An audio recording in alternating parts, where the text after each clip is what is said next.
Hello and welcome to Mechwarrior Online. So I'm running a Commando Com3A variant here. And on first colony map. And then we see this thing. Just like team is in a pretty good defensive position here and an enemy scout runs into us. For target practice for us, I suppose.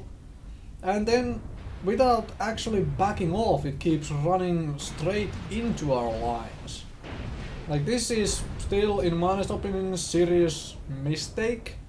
People still keep making some sort of a suicide scouting. Like, sure, you get some XP for this and CB, but you really do not help your team out a lot, because you cannot keep targets and such when you have to run away because you're almost dead. Yeah, Chikara did not lose any parts, but his armors are nearly down in almost all locations. So the next time it actually gets into a serious fight, this won't be any help, because someone's just gonna sneeze at it and it will fall over. So, about this Commando variant, and this is the sort of scouting you do. Poke over a hill, notice enemy locations, pull back if you're getting fired upon. You don't run head first into them to get shot to pieces. Anyways, Com3A variant, the gun hardpoints are spread all over the mech. You don't lose all your weapons once your, for example, arm is shot off. So I really like this variant. And why am I so slow? I'm not running an Excel engine and stuff, as you can see. That is because the more I play Commando, the more I play light mechs, the more I realize that, okay, and I don't wanna deal with this Centurion AL because he has streaks, so I'm just gonna back off. Gets a couple streaks in me, my leg is kinda in bad shape, it already was before. Anyways, what is going on with these commandos and stuff? You don't need a light mech with fast speed to do your scouting. Don't even need a Chikara with fast speed to your scouting. Maps are small enough that you can do most of your scouting in Centurions and such just fine.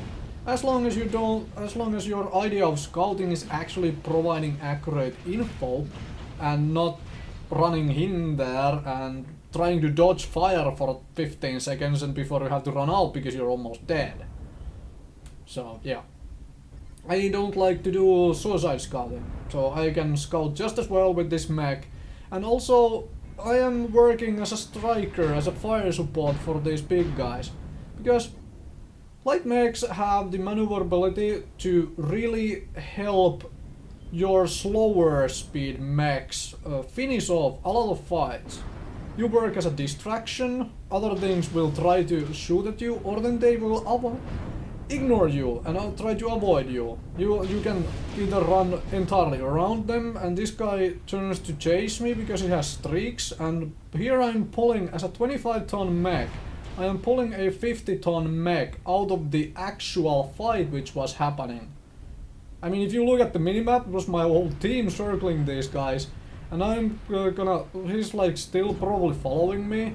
Yeah, there comes the fire, so I go again behind the hills and whatnot.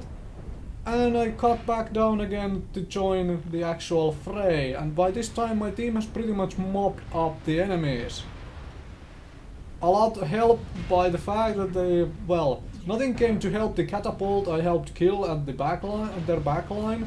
This Centurion is now like occupied by the other dudes on my team. I'm trying to kind of avoid walking into the friendly line of fire here because I'm kind of in tatters. But yeah, either things ignore you and you can help blow them up from behind and whatnot, or then you simply manage to pull them off the actual fight. And here I have to be really careful because I was like in middle of the whole freaking firing line. Okay, the general is good. With the speed, the general can kite our team around, but at this point cannot stop us from winning, because either we walk into the base cap and either it allows us to capture the base, or then it comes there and gets decimated by our team. Only a couple choices really. So at this point it's basically just either chase the general or go for the cap, and I'm gonna like go here and see if in case the general just straight runs at me, I'm willing to take shots at its back. And I see my team pushing in for the base capture, so that's the way I'm going. Then the general even comes to my front, so I can put in a couple laser beams into its nose. Managed to kill someone, doesn't matter so much at this point. We are just sitting here about to capture the base. And thank you everyone who participated in the match. Thank you everyone for watching this video. And good luck in your mech piloting.